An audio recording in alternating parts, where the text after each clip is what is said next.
consulting firm,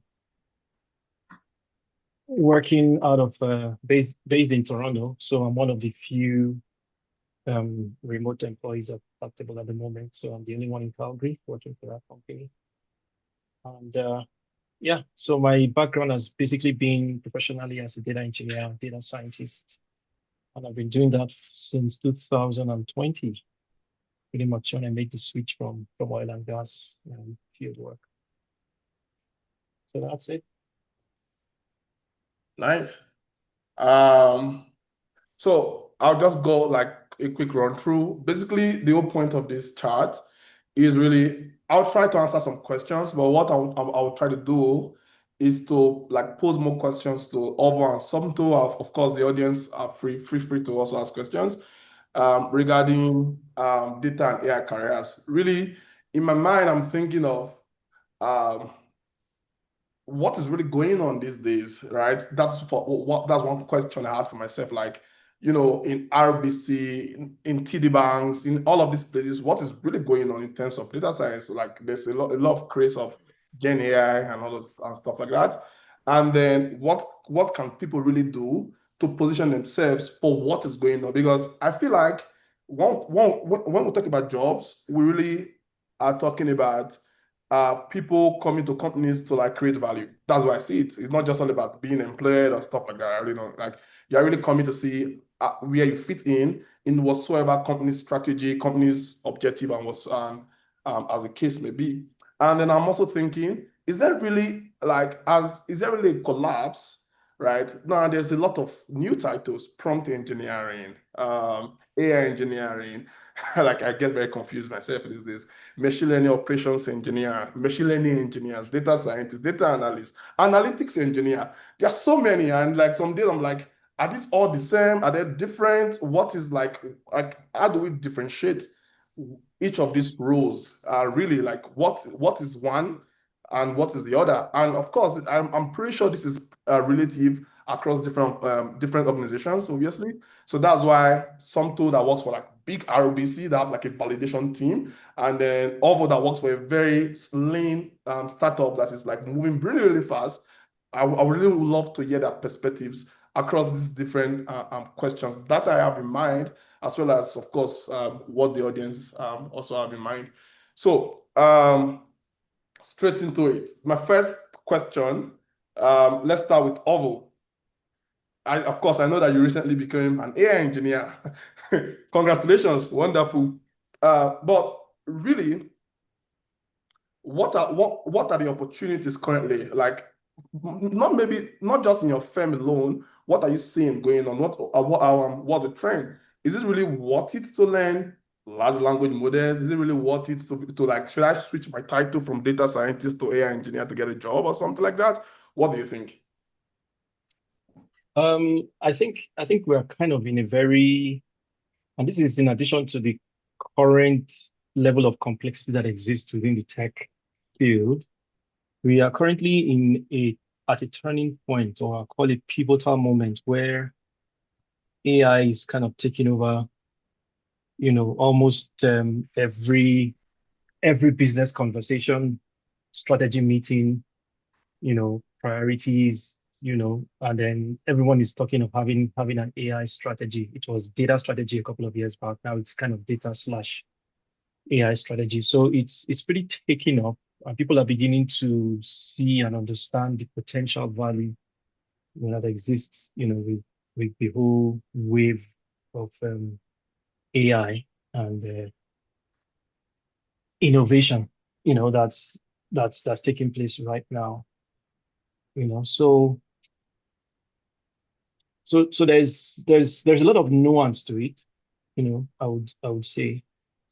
And to be able to get a job now, it's kind of the whole goalpost is shifting very, very, very, very quickly, and everyone is now required to function at a higher level, at a more tactical or strategic level than just operational, because a lot of the operational repetitive things that we are doing, everyone is now looking at how they can offload that or delegate that to some AI system or the other, so that people can function well. So it means different things to different people, but at the end of the day, it requires a different set of skills to actually thrive in this economy. So that's a very huge topic. I just basically broke the ice on Yeah, like it. Somto, do you have any opinion on that? Yeah, so I completely agree. It's the trend that we've been seeing, at least, compared to when I first joined, it was a much more chill space where we had time to experiment and and try different approaches, different techniques. Now I feel it's like everything is AI. There's this meme that my boss shared today, and it's like, back in the day we had like statistics people, and then we had computer scientists, Yeah. and then there was a time where computer science and stats kind of merged, and we had data scientists. And now we have AI coming as a nuke to nuke out data scientists, in the sense that we have almost everyone, like, they have with just prompting, they can build a solution. So all the data science and all the fancy um, PyTorch and model building, traditional machine learning models and all, is kind of pushed to the wayside. All the bosses and the C-suite people care about is like, how can we put GPT? How can we use GPT for this?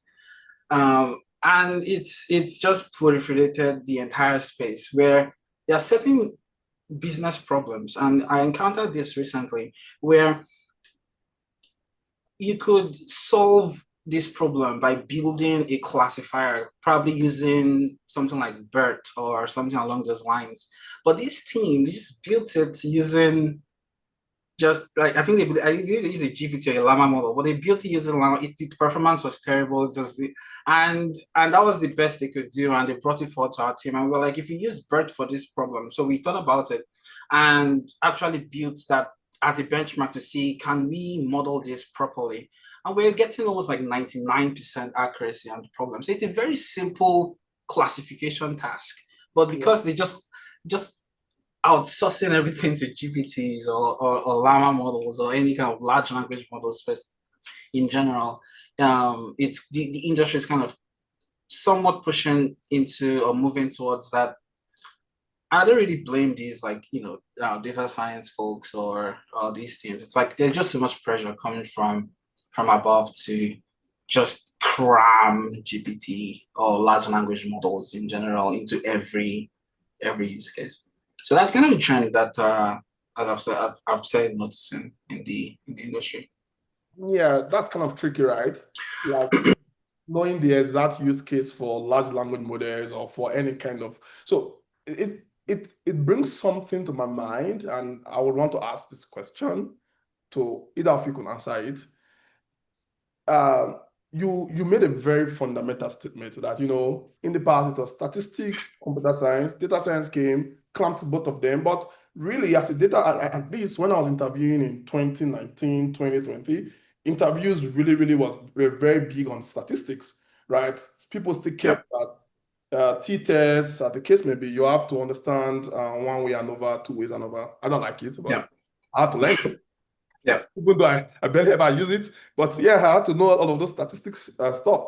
But somewhat, I feel like those things helped me as a data scientist. I decided to know, I like, it kind of made me to understand when to use a particular algorithm, as to when not to use one, especially when it comes to like testing the different exceptions and stuff like that. So my question is really, do you think if today I start, because really I want us to like be able to direct people that are learning, like that, people see, oh, the trendy thing now is AI engineering.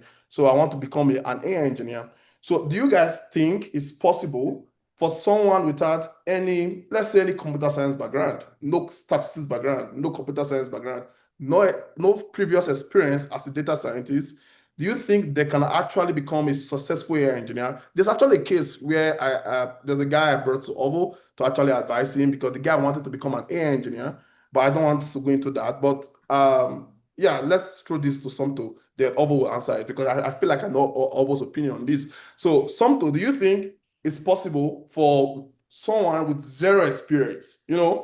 they just came to Canada, did their masters from University of Toronto, maybe even a master's in computer science, and I said, you know what, my first job into the market is going to be the one that I'll build large language models and put into production. Is that possible? Oh boy. So I would like to preface this by saying I can only speak from my worldview or my experience, and I'm not sure if there are certain teams in certain organizations that are open to engineers or scientists without any practical, hands-on, theoretical experience or knowledge. So my team, again, specifically, we are very, very into having that core or fundamental mathematics or statistics knowledge. And the reason why is because what we do is to challenge other teams' models. So we have these experts who understand the business problem. There's a whole team around this. They plan, they put together a model, and the model is to solve a particular problem at the bank.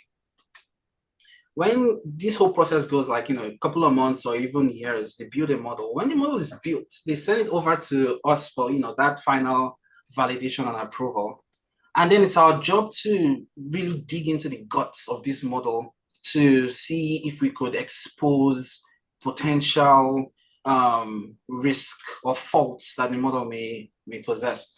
To be able to do this, you need to understand how the model works and what's going on. Like if you have a simple decision tree or a random forest models, you need to understand that process. How we have branches. How do we go down that tree? You need to understand the idea behind bagging and how the model works. All of the hyperparameters. It's not just a case of like what are the best hyperparameters for a random forest model. It's about knowing what each hyperparameter does and what they mean. So in my opinion, I would say you can transition from not having the particular background or knowledge or expertise, but you still have, this is again my opinion, you still have to learn or understand what's going on within these models, because if all your like entire expertise in AI is how to prompt large language models, I don't think there's a future there. Once upon a time, it was a thing where they were like, prompt engineers will be the next wave of engineers, but that's by the wayside now. I strongly believe it's still very important for you to understand how these models work. And of course, you could transition, but you need to learn it. I would say for me, if I'm going to speak from my experience, I had to learn a lot of these things on my own. It's not all like university based or masters or all that. So you can learn all this stuff. The materials online, they super, yeah, very, very good. And they exceed what you could learn from many universities. It's there's a whole world of knowledge out there, and I believe you could learn for free on YouTube or taking courses on several course websites. Okay, Ovo is Okay. not. So Ovo is a former data scientist. Yeah. So let's hear the engineering view on my question. What do you think? Okay. So the question is it possible to get an entry-level job as an AI engineer? Is Yeah, that the yeah, question? something like that. On paper, in theory, I would say yes, because I'm not quick to believe that. I always want to believe that everything is possible in situations like this, but the level of difficulty, or the probability of actually pulling it off is really, really, really low, right? Especially for someone who's starting from scratch. The barrier for entry for some of these jobs, take my own experience as an example. When I started data science, I had the dream of becoming a machine learning engineer, Yeah. but that was the dream, still is. It's just that AI basically substituted that now, right? Because that's the hottest thing. But I quickly realized that it was going to take me quite a learning curve, especially without a learning curve to learn the skills and get practical experience, And then the other part of it, which was kind of hard, was to get a credible validation in the market that, okay, yeah, you know, here's an ML engineering job. So I hit the market around the time when the evolution at the time, and this was not very, very long ago, I'm talking about 2020, 2021. The evolution then was data engineering. Data engineering jobs filled the market. I saw the opportunity, I saw the need, and I saw that, oh, the delta to actually transition is not much. I already knew Python, I already knew SQL. I just need to let's understand a little bit about what data engineering is, And then I gave myself a 1-year plan, but in under 6 months, I was able to get a job in data engineering, So that's pretty much what happened. And then I realized that, okay, it's going to take me a longer game to get into AI or machine learning, So I was kind of going to do that methodically up until this year when I suddenly just realized that, okay, with everything going on now, this might be time to actually make the pivot, So I'm still in the middle of an AI engineering bootcamp, but I was able to actually start a new role where I'm actually now working on an AI project. So there's that aspect where you have to set your expectations realistically. Your AI engineering most likely will not be your first job in tech. You may need to pass through other routes. It's easier for those with prior experience to get into AI right now. I know we are in a situation now where people who don't know how to code are AI experts, AI consultants, AI specialists, and they do really good work, right? Because there's a lot of no-code, low-code solutions now, and they are building AI agents. So we are kind of in a very weird moment now, really, where being able to code right now can only be an edge if you know how to use AI to code. So this is me not having any prior experience in full stack engineering, but I can actually vibe code very good full stack applications, which will be robust and it will have all the security features and everything just because of some other background knowledge that I have, which so AI can extend your skills if you know what you're doing. It can also expose your lack of skills and your ignorance if you don't know what you're doing. So it's a double-edged sword and it cuts really sharp both ways. That's a very wise thing to say. Yeah. Okay. Nice. There's something that came to my mind when both of you are talking. Of course, I think the conclusion is simple. AI engineering is probably not the best entry-level job you should be thinking of. But I was asking myself a question. If I just left uni, what should be the right, not just left uni, we have a lot of people in our community that just came from Nigeria. Some of them never data scientists, or they were data analysts, but not very core data science. And Canadian companies tend to be very, very modern stack. Like you see DBT, you see prefets like Airflow and those many tools and everything. So I want to mention 2 questions together. So the first thought is, what should I do when I'm very fresh and I want to get a data related job? I don't really care about title. Give me anything, but what should I be going in for? Right? That's the first question. The second question is, you mentioned something about, you wanted to become a machine learning engineer, but the barrier to entry was really high. I'm pretty sure that one of the barriers to entry for a very long time for data scientists specifically was PhD. Really, in fact, one of the reasons I did masters, and I kid you not, was because I knew that I was already a data scientist before going for a master's, and I was like, I would never be able to work for any top company as a data scientist with a bachelor's in electrical engineering. I told myself that, and I was 100% sure, because this was the trend at 2020. It was impossible to get an interview any top company without a master's. At least a master's is like the minimum. Typically, people that work as data scientists normally have PhD. So the second question is there still that barrier to entry in terms of graduate school? Do I still need a PhD in statistics and computer science to be a data scientist? Why can't I just vibe code my way through it? Like, no, to be honest, it's a fair question, right? So Yeah. let me rephrase because I felt like I spoke a lot. The first question is for people just coming in with not very strong data science experience, they've never worked for one of those companies. What should their strategy be like in getting their first data related role? It's probably a very tough question, but just put yourself in their shoes. But the second question is, do we still have very crazy barrier to entry? Like, why do I need a PhD in statistics? To be honest, and I kid you not, I built machine learning models. Like, I built one stuff at work recently.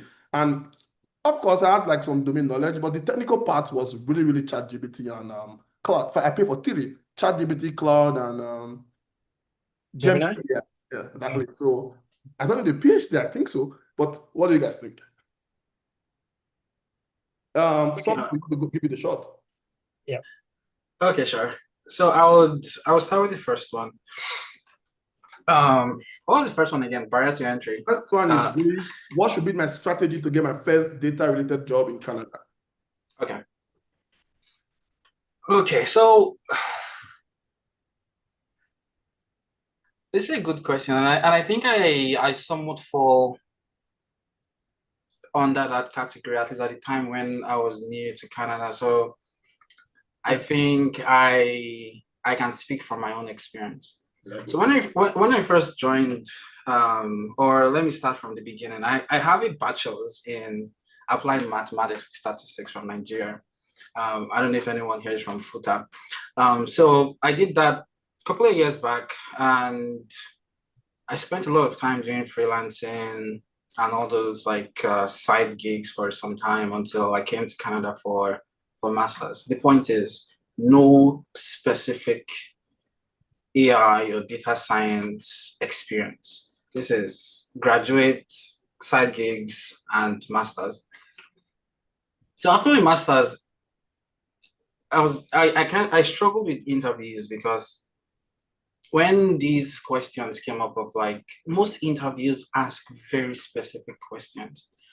So it's difficult to understand specific questions without having some kind of knowledge about how things work. So I'm kind of, going through what I mentioned earlier about understanding how things work and not just knowing how to do stuff or implement stuff. It's trivial to like build a model. Scikit-learn, you just fit and predict.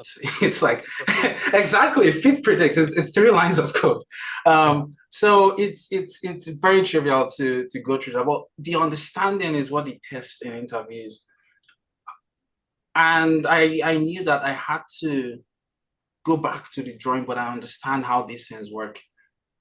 So it just took some time, burning the midnight oil, understanding more than just doing, understanding how these models work, and starting from the very basics of like tree-based models, all the way to deep learning and all that, understanding again how these things work. And my next couple of interviews went much better, and I was able to get the job that I'm currently working with today. So I think it's like, you're fresh to Canada and you don't have much work experience. I would say just understand how these things work. There are not that many models. Most models they have like a base or a foundation, and then it's just optimization built on top of it. So if you can understand some of those fundamentals, it's not that difficult to be able to, I don't know, like challenge or be able to discuss and speak well in interviews and all that. So that's what I would say for that question. Doctor, can I ask you a quick follow-up question? Yeah. You are focused on interviews, but people don't get interviews at all. So okay. Exactly. So when I come to Canada, I probably apply for 100 jobs. Okay. Okay. What can I do to get at least before I feel like interviews are a learning ground, to be honest. Like if you get interviews, you're lucky. Yeah. If you can't get any interview, what happens? Okay. So Yeah, so I just jumped to the interview part because I was trying to like attack the question from that angle. But getting interviews can be difficult. And that's one of the reasons I was quite impressed with what banks and team are putting together with this platform of helping people out to get these interviews and all. I think it's really, really good.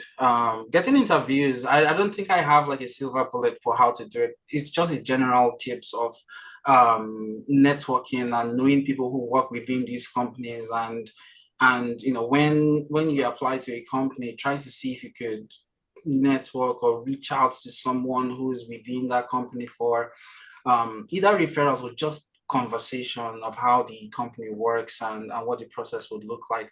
I don't think anything really beats networking when it comes to job hunting.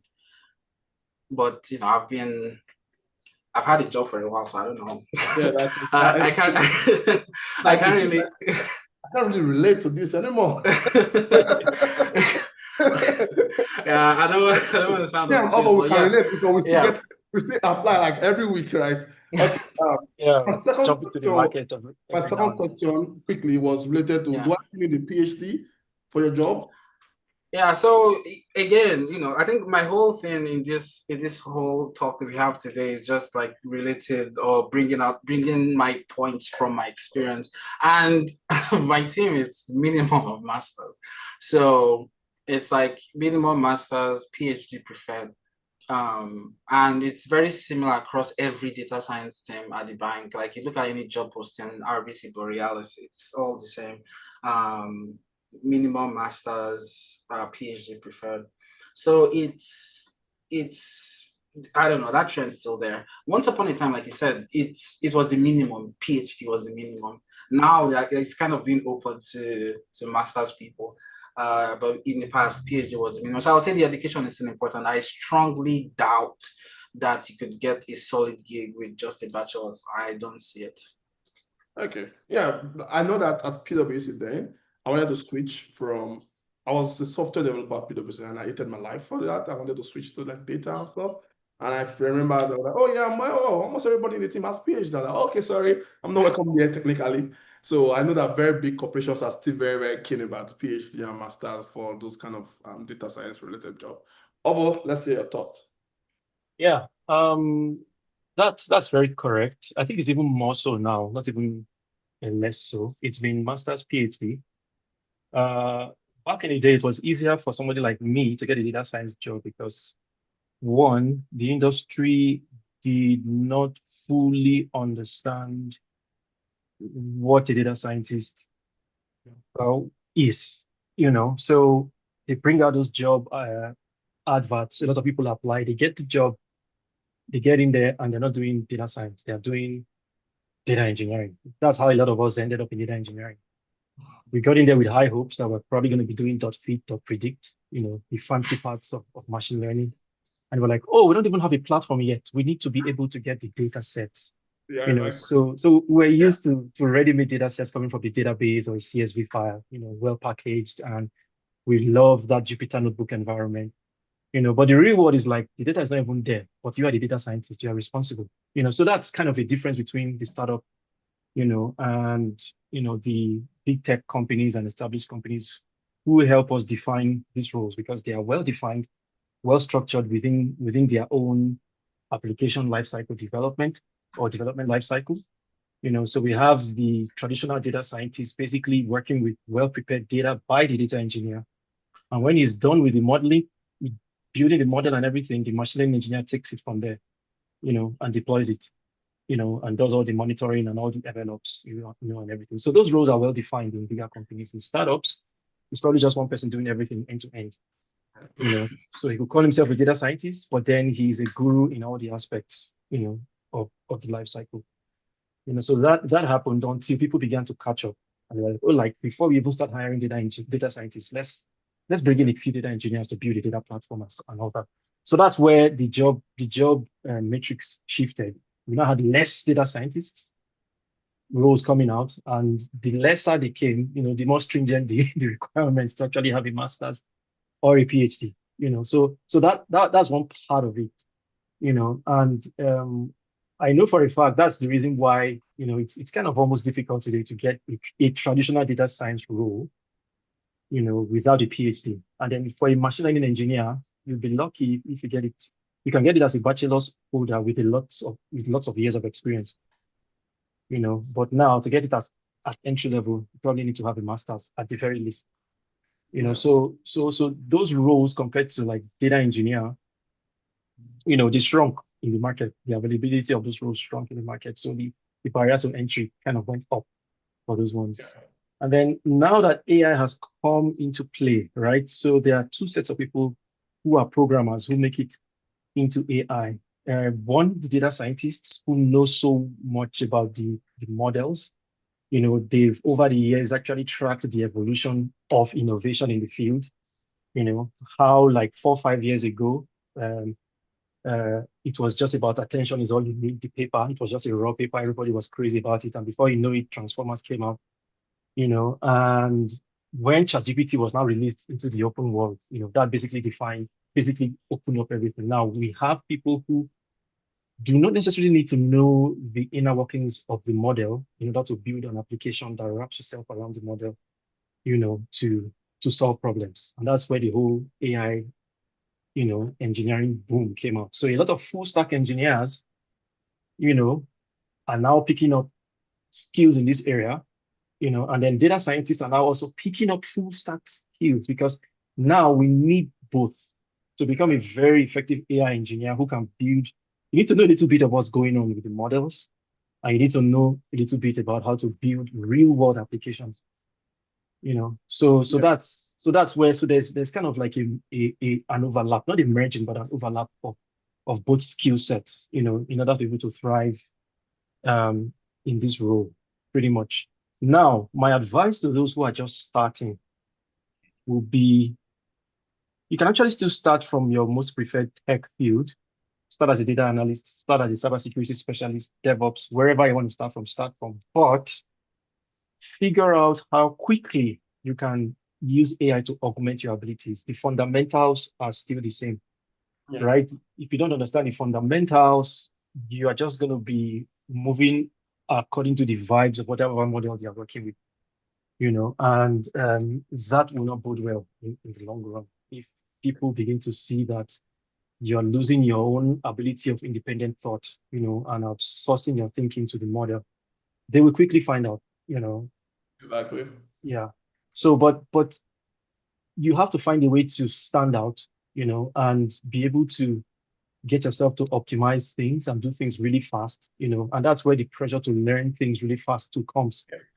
So figure out a way to boost your productivity, become more strategic in your use of the tool, and figure out ways that the tool can help you, stand out from the crowd. So not everyone can become an AI engineer.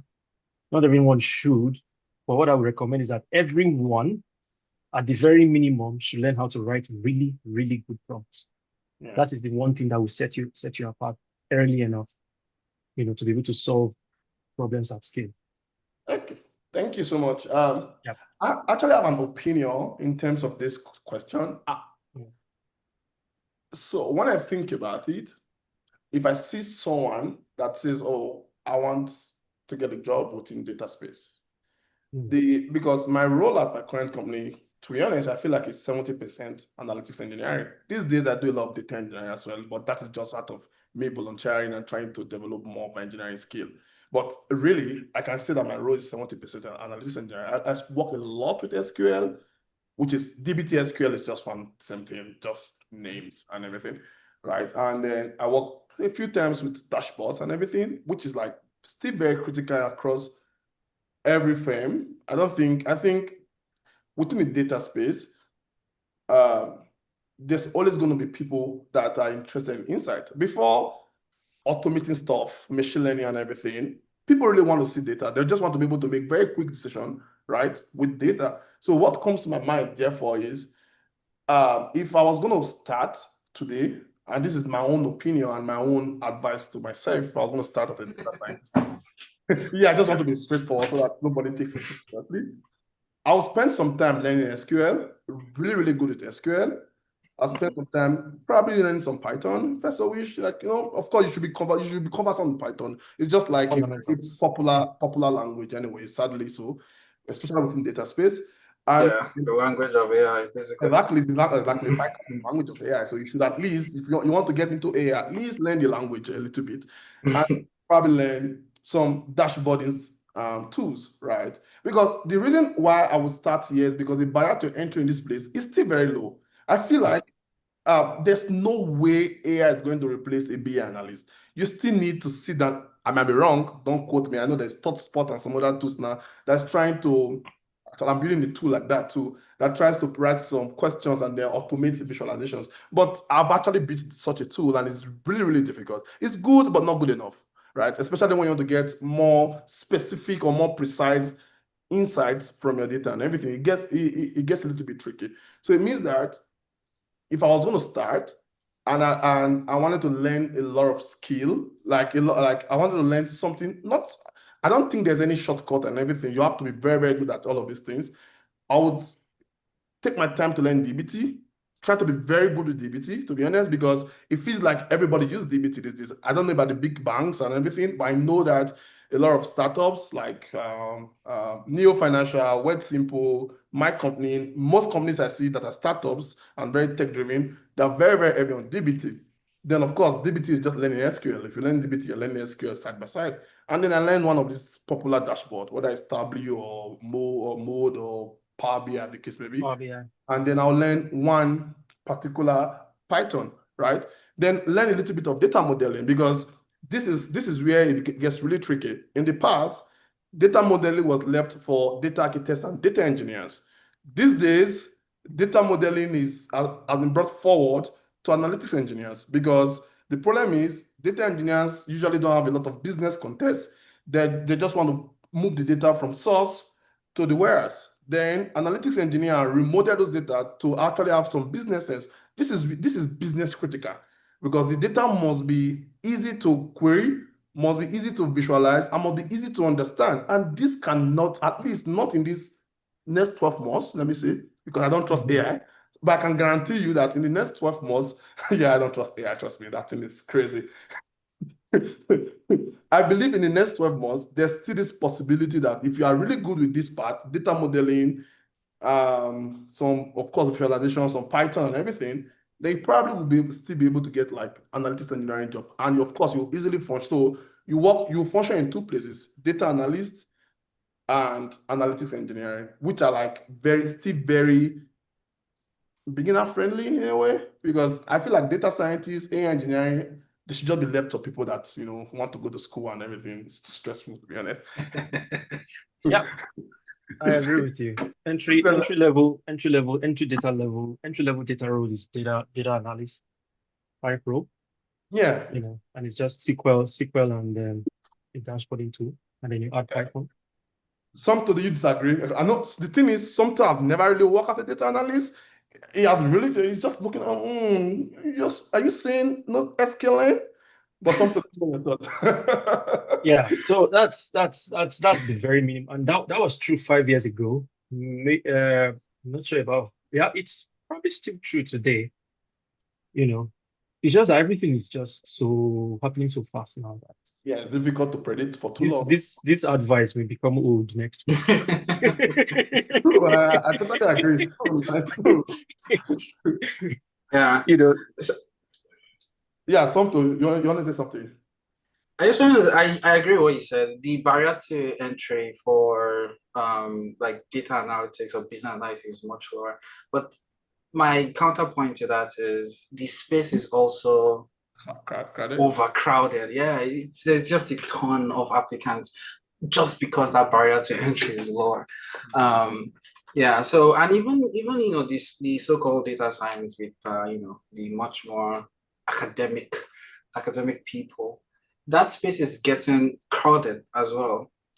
Surprising enough, it's like so my team, we've been interviewing quite a bit, and we see like so many candidates that are just really good, and it's like an entry level role. It's like it becomes somewhat tricky to distinguish between, like, how do you pick the best candidate. They're just all really good. So yeah, and this trend is much more recent than how it was like just a year ago or 2 years ago. What's So sorry? what's like, do you know the reason why people are getting better? Or people like, I have a theory. I could say it's immigration, obviously. Um, Canada is very, and this is not, by the way, this is not the same in the US. Of course, there are a lot of very wonderful, smart guys in America, obviously, but and even the UK. But I don't think I feel like the way we have crazy talent in Canada is incomparable anywhere in the world. Like people are just so good. I kid you not, people are really good. Um, I spoke to one entry-level data science guy. Oh, I don't know where in neo financial. This guy is really entry level, like entry to mid level. He did mathematics in school and everything. I was interviewing with neo financial then and everything. By the time I was done with the interview, I kid you not, I had to tell the senior manager that this guy's really good. Is it really entry level? I was that overwhelmed by this guy's understanding of whatsoever he was doing that I had to ask the senior manager when it was like seeing me off and everything. Like, whoa, I would never have thought some of these questions at this level. Like, this is, oh yeah, he just 6 months in the firm. He just left school. Like, Okay. if I'm competing with this guy in the market, then I probably won't have a job or stuff like that. But really, apart from immigration, is there anything these guys are doing differently so that we can really? I don't know personally. I don't take interviews. Like, what are you seeing these days? Like, when you interview people, like, are they really that good? What is the differentiating factor? Oh boy. So when it comes to the reason why the market is this way, I don't know. I don't really follow the trends to understand what's going on. I think there are just less or fewer jobs, and there are a plethora of of universities pumping out these graduates. So these folks they have to find work, right?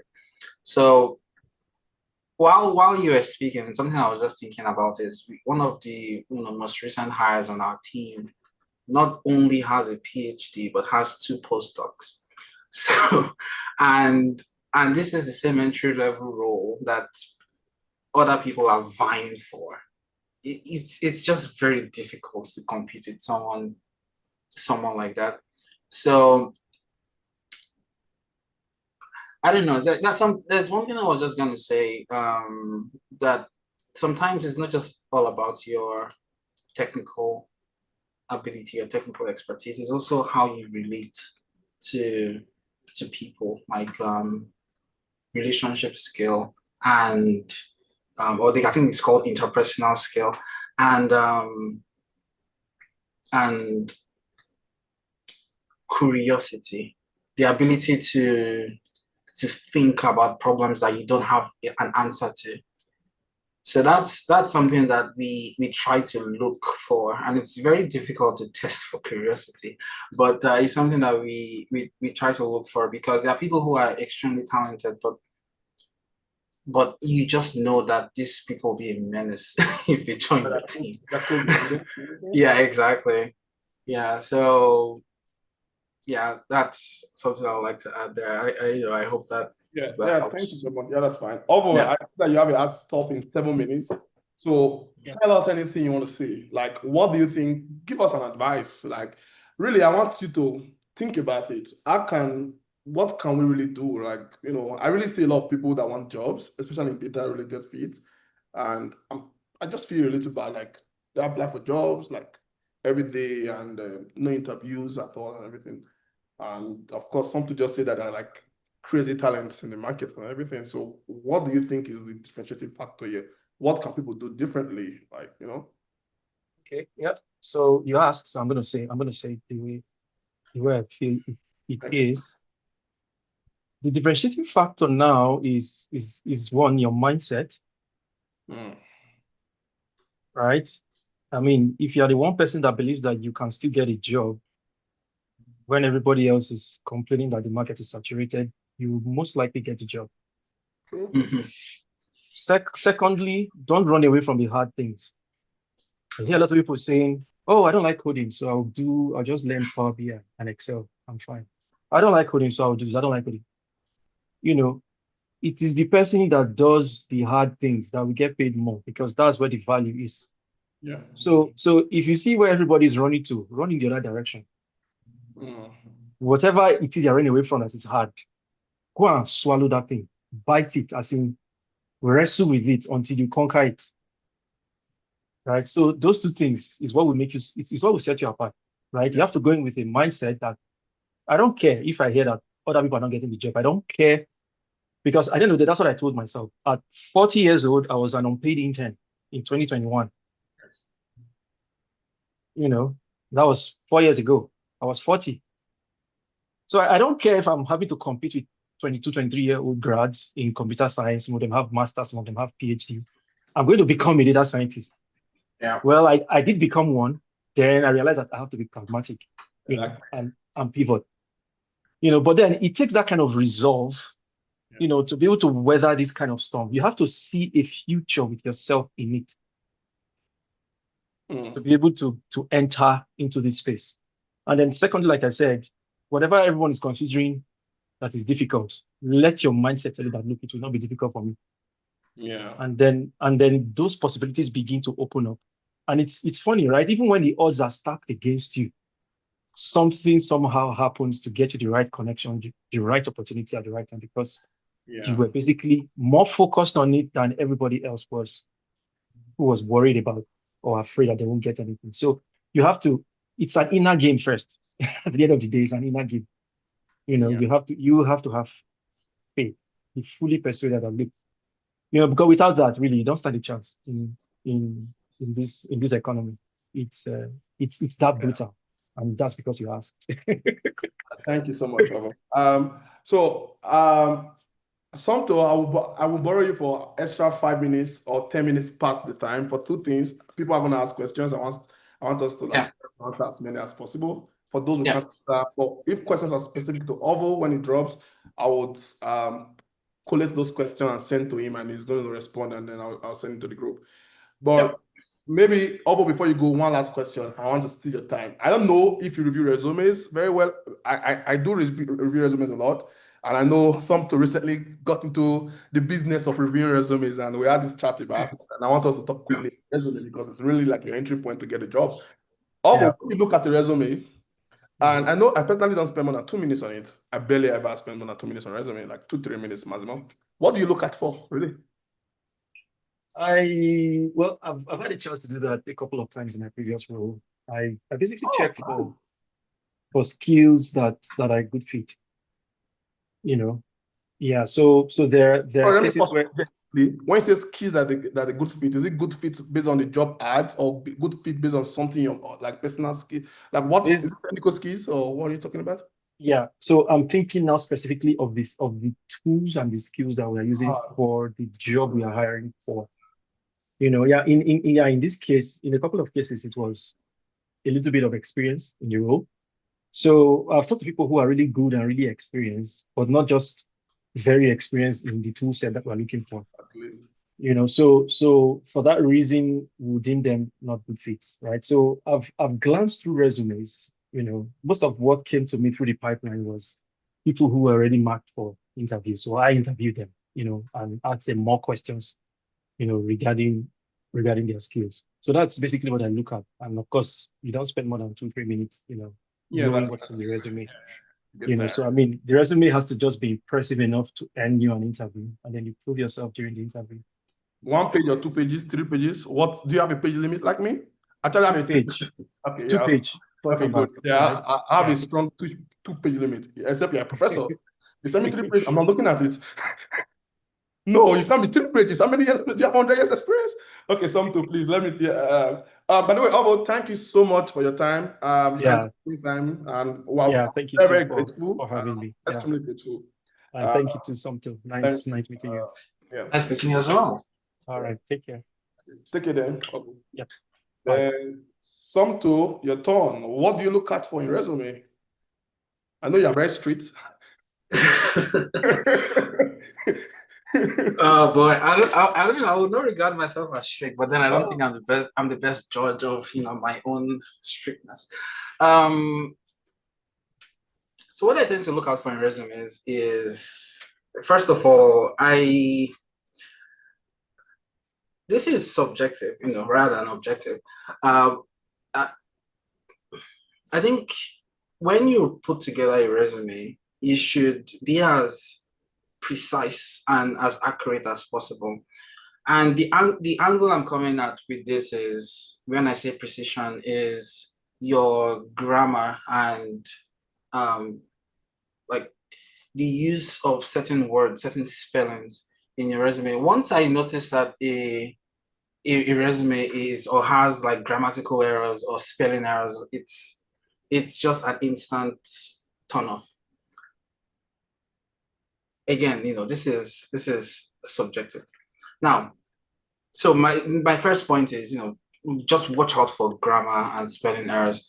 It just shows that you are very, very specific and organized with how you do stuff in general. Now, and secondly, in general, like what I tend to look out for is your skills, just like Ovo said. Does that skill is that skill a good fit with the job?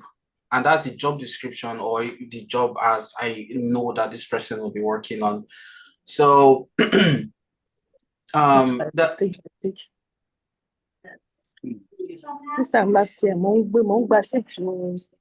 worry. I think I can mute. Yep, muted. muted. Excellent. Oh man, I lost my train of thought. Sorry, you're talking about the experience to see if the experience. Okay, yes. Oh yeah. So to see if the experience match the job description. So there are certain people that are very skilled, but it's just not within the skill set that we're looking for that role specifically. So we have certain candidates that they have a lot of experience. For instance, there's this lady that I was looking through her resume and she worked at NASA. And seriously, and instantly, right? It's Yeah, like, but then going through the resume, it's like there's just nothing related to AI specifically or data science or working out with those kind of models. But it's like, but she's been like in a research intern at NASA. So it's but it does not relate to the role. And once it doesn't relate to the role, it's just kind of difficult to right. to make a good argument for why this resume should be what this person should be interviewed. So what I tell people, and I strongly believe this, is even if you don't have any experience in that matches that job description, find projects or build projects. If you've not done them before, make them now and put that in your resume. All you need to do is to defend it. But something that I was looking out for, and even my manager was talking about it as well, is adding some of the people that were part of the people that we interviewed were not interviewed because of their job or work experience, but because they had interesting projects that tie into the kind of work that we do. The project just made sense. And it's already like a potential conversation starter. Like, how did you put together this project? What was the thought process behind designing this kind of project? And what was the outcome? Like, so projects or relevant projects over work experience is what I'm trying to say. Over irrelevant work experience. Okay, yeah. Okay, there's one thing you said that's really made me to sit down and think. You said you saw NASA and then kind of saw, oh, wow, NASA. What do you think? I personally believe very strongly, and I remember this. Yeah. I worked at Carbon for 2 years and 4 months. Carbon is pretty popular within the Nigerian fintech space. And I remember that in my 1 year or so after working at Carbon, I was able to interview at Revolut, Monzo, iWorker, Fair Money, Access Bank, First Bank. I interviewed like maybe 10 banks and fintechs because really what happened, this is my opinion, I might be wrong. I felt like working at Carbon was like a gate opener to every single company within that space, fintech, and yeah, the same thing. I got it when I got my job. I got an offer from New York Financial a while back, and it just felt natural, right? I didn't I didn't do any extra studying or anything, right? Oh, Yeah. yeah, you worked here, you worked here. Okay, good. So tell us, what have you done? And everything. It was so easy. Oh, Yeah. and everything. And so do you think, I know domain really matters in data, but do you Yeah. think where you work, where you worked or where you are working have a way Yeah. of influencing the outcome of like your applications? Like if I had like imagine I worked for Wet Simple, I think they're very good, to be honest. Yeah. Imagine I worked Yeah. for Wet Simple and I have it in Yeah. my resume and I applied to ROBC, will you consider me a very good candidate? Imagine, assuming I work within that validation space. Let's just take it this way. Oh yeah, you said this already. If the domain matches, it's instant. There's no brain about it. Like as long as the domain, so if you're coming from a validation team within World Simple, within TD, whatever bank, and you apply, it's just instant. It's like you're gonna get interviewed, because you have relevant experience. So, and this kind of ties into what I was saying earlier. So if you worked for, I talked about the NASA person, and there was also someone that had lots of like experience with like a PhD in neurosurgery, and yeah, we did not even interview the person because it wasn't relevant to yeah, it was it wasn't relevant to what You guys you saw know. John? Exactly, right? So it's that kind of thing where yeah, I think that's just like it is. If it's not relevant, it's difficult to find it. So my advice is just if you know that your experience so far, you can't really choose where you work. Sometimes you work because of whatever opportunity you get. You work in that space. If that's the case, and you're trying to apply for a role, I would say particularly your relevant projects and stuff, just make it relate to that role. So that way they can see that, okay, there's something relevant here that this person has and we can challenge and ask during interviews. So there's this question on the chat. What if the person is over experienced? What happens in such scenarios? If you see somebody, I think you mentioned it, PhD, 2 postdoc, maybe that is not for experience because of academic experience. But imagine someone like 10 years data science experience applying for that model risk entry-level job. Role. Yeah. What do you guys do in such scenarios? Oh boy. That's an interesting question. I would say hiring is a very difficult it's a very difficult place to be because it's a decision that you make and it could bear fruits and it could burn the house down. So when it comes to cases like someone has a lot of experience and they're applying for an entry level role, this answer might not be palatable to to most people, but we try to, depending on the pool. So the pool matters a lot. The pool, like the interview pool and all the people within the interview, it matters a lot. So depending on the pool, someone who is over experienced might not get an entry level role because it's likely, and this is like statistics or database, we're all data people, it's likely that the job is simply some kind of stepping stone that are going to move in the next like 3 to 6 months. So when teams are hiring entry level roles, they try to hire entry level people. So for instance, if you've done PhDs or postdocs, it could be 100% academic. So you're still an entry level person into like industry. So but if have all these relevant experience, you've worked in several different companies, you're no longer an entry level person. You shouldn't be applying for an entry level. But I understand the market's rough, so but yeah, it's something that we think about, and it's unlikely that that the offer will be extended to such a candidate. Yeah, I totally agree with that. Like I don't know. If I was hiring someone, and because we're having this chat today about hiring an intern, and the job that was being described by the CEO was very straightforward, very, very boring. Oh, we want somebody to copy and paste some things from CoinGecko and just so that we stop paying money and everything. And then imagine that role is open, and then I'm kind of reviewing people's resume, and I say like, oh, you know that. I'm like, no, you can't be. Yeah. Why are you applying for a job that is just copy and paste? Like, I feel like I'm doing a disservice Yeah. interviewing for such a role and everything. And obviously, you're just here to get some money and get it out. Exactly. Yeah. Yeah, it's not good. I completely agree. Yeah, one last question before we end this. How many projects can one put on resume to gain attention? I would think that's subjective, but what do you think, Soto? How many projects? I don't think it's quantity. I remember having a discussion with even someone on the group, and they were like, quantity numbers, and I like, I don't know, I don't think so. I'm a big proponent for quality. Yeah.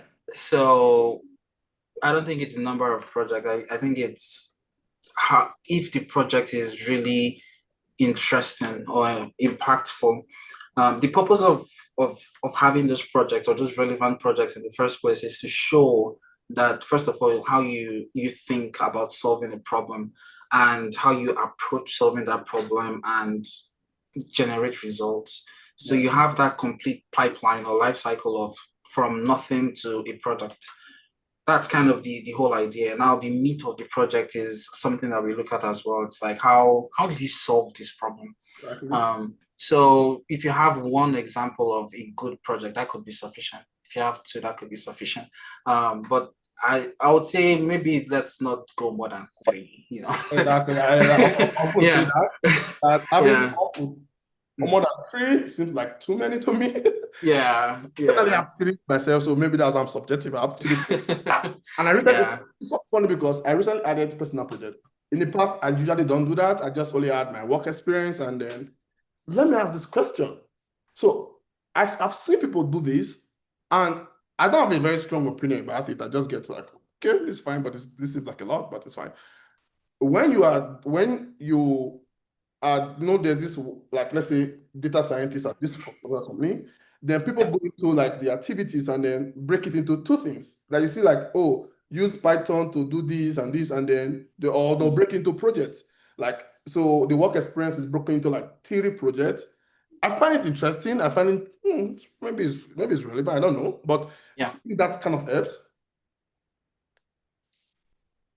So when you say work experience, like their work history, the different places they've worked. Okay. Think about it as me. I work as a data scientist on staking and fraud at my current company. Yeah. And then I'll put data scientist list, and then I'll put staking, number one, staking, and I'll list sub activities under staking. And then I'll number two, fraud, and I'll list sub activities under fraud. And this become my like the bullet points under that particular work I did at company. Okay. I don't know. I think there are different ways. I don't think there's one optimal way of writing this. Personally, I would put my cool, interesting projects under relevant projects and itemize what I think was the role. Because with all of those like work experience, you have all your bullets should show what the role was about and the kind of things that you did so that someone gets a sense of like what was this role like instead of just one project that I did within this role. And this might vary for different professions. I think for project managers or product managers, they kind of have to split by the projects that they've handled, managed. Yeah. So it might differ. I don't know. I don't think there's one way of doing this. There are several approaches. But personally, I would say keep your cool projects on the relevant projects. Yeah. So many last questions. Yeah, sorry. Relevant project. Should this relevant project be personal projects? Because if I put like, if you see, of course you have my resume. If you see my personal projects, I only have a GitHub link to that project because I know it. If you want to confirm that I did this, please help yourself. But I wouldn't want to put my company's project on that relevant project because I will not be able to provide any source of truth. So right, you have to give me. I don't. I worked on that because there's no way you can confirm if I really did or not, right? So, do you have any thought about that? I'll say yes, it's fine. We can put a company project. Of course, don't really leak any secrets or anything, but you can put a company project. I don't think many people or many recruiters are going through all of your GitHub links to verify if this project matches and all of that stuff. The main point is, okay, if you have interesting projects, fine, let's invite this person for an interview. And then at the interview, you get quizzed on those projects. Wow, thank you. I've never thought about it that way. To be honest, like really just having the relevant project on actual project I worked on at my different companies, and then to a theory, and I can always change it based on the job. Yeah. Exactly. And then just apply, and then during the interviews we can talk more about. Wow. Exactly. Thank you. Yeah, sure. You see, this is why we need hiring managers, more of them. Okay, yeah, thank you. I think I don't think I'll regard myself as a hiring manager, but okay. yeah, but of course you deal with a lot with hiring, much more than me. I don't have that strength, at least. I'll probably have not gotten there yet in my career. Yeah. Okay. Thank you so much, Somto. I have one question here, but I'm just going to copy it and probably ask it on the group and we can discuss it. Banks, I think that's all. Over to you. Thank you. I don't have anything to add. I'm not in. I'm not in data science. Okay, so we can just end it. Yeah. Thank you everyone for joining in. Hope you connect with any of the speakers on LinkedIn or wherever. And I'm sure that they'll be happy to help with any more questions that you have. Okay. So, bye everyone. And thank you again, Somto. Yeah. Bye. Anytime. Bye. Thank you, everyone. Have a good one. Bye.